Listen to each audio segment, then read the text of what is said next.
Apa dikerahkan jelas? Boleh.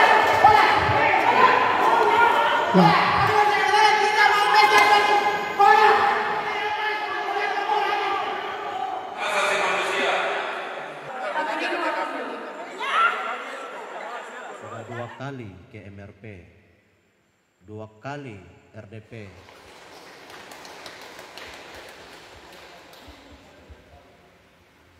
Sebagai penutup, saya tidak mau bicara banyak, nanti saya terus Pertama, saya sangat kesal dengan pernyataan Bapak perwakilan pemerintah Provinsi Papua Selatan di dalam yang menyatakan bahwa pemerintah punya HAM. Pemerintah tidak punya HAM. Pemerintah punya kewajiban untuk melindungi HAM. Dan tadi Pak Menteri sendiri sampaikan bahwa pemerintah tidak punya HAM, ya kan? Dan Pak Menteri sedang melakukan tugasnya untuk menguatkan aparatus negara. Saya pikir Pak itu membuktikan bahwa bawahan Bapak itu belum paham tentang HAM. Kalau belum paham tentang HAM, yang dikhawatirkan adalah pelanggaran HAM akan terjadi secara sistematik dan struktural. Siapapun yang melanggar hak asasi manusia, dia bisa ditindak. Nah, itu kewenangan dari Komnas HAM. Kalau Komnas HAM menyatakan pemerintah melanggar HAM, ya nyatakan saja. Mau dituntut sampai dimanapun kita siap, karena itu berlaku universal. Siapapun dia yang melanggar HAM, ya harus ditindak. Termasuk pemerintah ya Pak? Ya termasuk pemerintah, TNI, Polri, pribadi. Apakah pemerintah melanggar HAM? Ya itu Komnas HAM yang berikan nilai, bukan kita. Nggak mungkin kita berikan nilai sendiri. Kalau Komnas HAM dalam melakukan pemantauan terhadap proyek-proyek PSN termasuk di Papua dan di wilayah lain, kita berbasis kasus. Misalnya kalau terjadi kekerasan, maka itu langsung terlihat adanya pelanggaran HAM. Tetapi bisa juga dia sesuatu yang bersifat dampak ke jangka panjang. Nah, hal-hal seperti itu tidak bisa dengan mudah dibuktikan secara hukum gitu. Tetapi maka Komnas HAM harus membuat rekomendasi-rekomendasi yang bersifat rekomendasi kebijakan. Dari perwakilan dari Komnas HAM Republik Indonesia dan juga ada Bang kita yang akan kita dengarkan bersama. Bukan proyek yang merusak kehidupan masyarakat Papua. Jadi yang kita bawa dari kampung-kampung, distrik-distrik, ini adalah korban langsung yang hari ini tanahnya diambil. Tidak ada sepeser pun yang mereka pegang. Tidak ada upaya.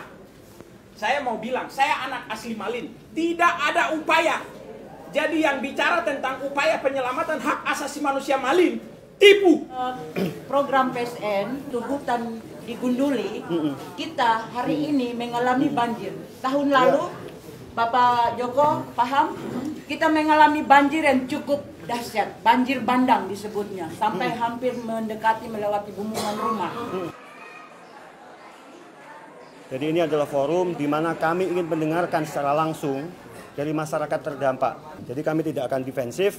Tadi yang disampaikan oleh mama-mama di sini ya, yang kemudian sampai pada kesimpulan menolak PSN, itu kami dengarkan. Ya, kami akan sampaikan nanti ke Pak Menteri.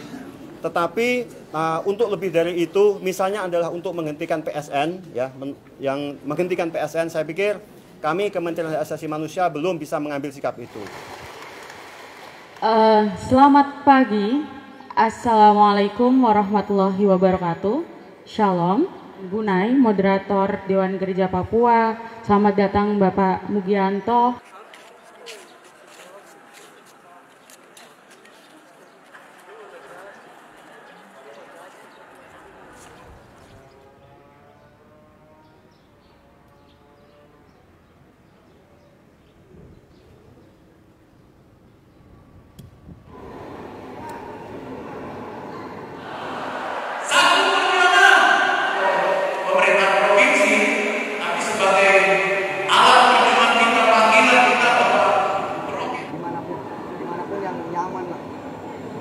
Kami sampai pada kesimpulan bahwa menghadapi proyek strategis nasional ini tidak bisa dilakukan dengan secara sendiri-sendiri, tetapi harus dilakukan dengan solidaritas yang luas, baik oleh aktivisnya, gerakan sosial, maupun masyarakat adat ataupun juga masyarakat rakyat yang terdampak dari proyek strategis nasional. Ya, jadi harapan dari pertemuan ini bagaimana kita ada persatuan yang meluas.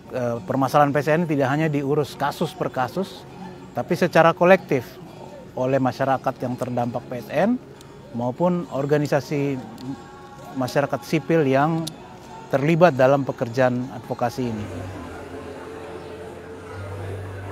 Deklarasi Solidaritas Merauke. Deklarasi ini adalah hasil kerja bersama kami Gerakan Solidaritas Merauke. Naskah ini dirumuskan setelah kami saling berbagi cerita tentang derita dan trauma kolektif yang disebabkan kejahatan-kejahatan negara korporasi.